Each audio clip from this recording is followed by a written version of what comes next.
The value of places like this is that it accommodates the excess water in the river, gives it a place to go, and keeps the level of the river sort of moderated and not excessive, so that it helps to relieve flooding.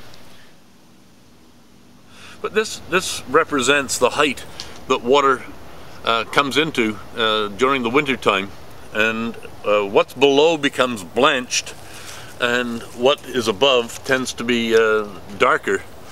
And it's a pretty good indication. If you strike a line with that and the lines on other trees around about, you'll get an idea that there's this surface, you know, that represents the ice level and the extent of the inundation during the winter, and we get to note this in the springtime.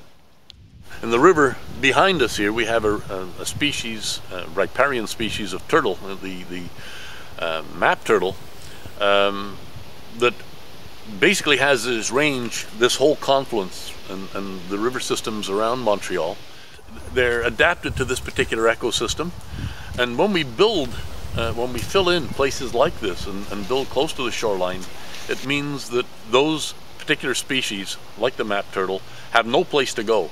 They're essentially dealt out of the picture completely. And right now, if we look, you know, across the river, if we look at the Laval side, we see that there are essentially what look like seawalls. They look like docks that you might find down, you know, down in the Montreal refineries and what. And people have put grass up on top, and that's all the way along. You know, 90% of the shoreline in Laval, just opposite this site, and of course further downstream from us on Montreal Island, you see this same particular pattern of development, you know, where the floodplains have been filled in.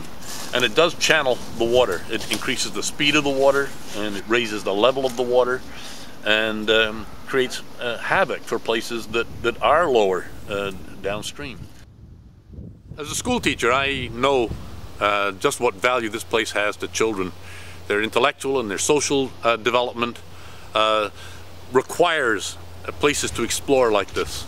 Places where their imaginations can wander, and where they can begin to think in big terms about where they've come from and where they are and where we might be going.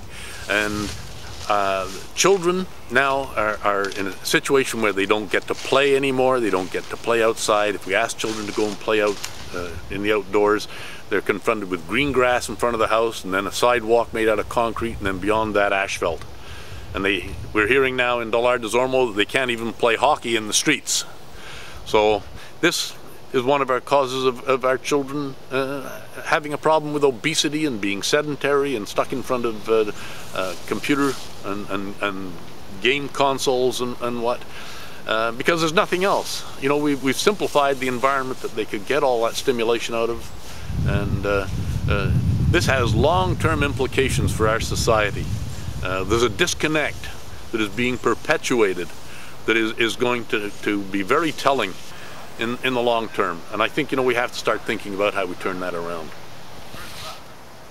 And of course, we've got to think that, you know, when people come and have a house built for them on the shoreline, it denies everybody else the advantage of having a shoreline to walk on and to enjoy and to get the benefits of nature from.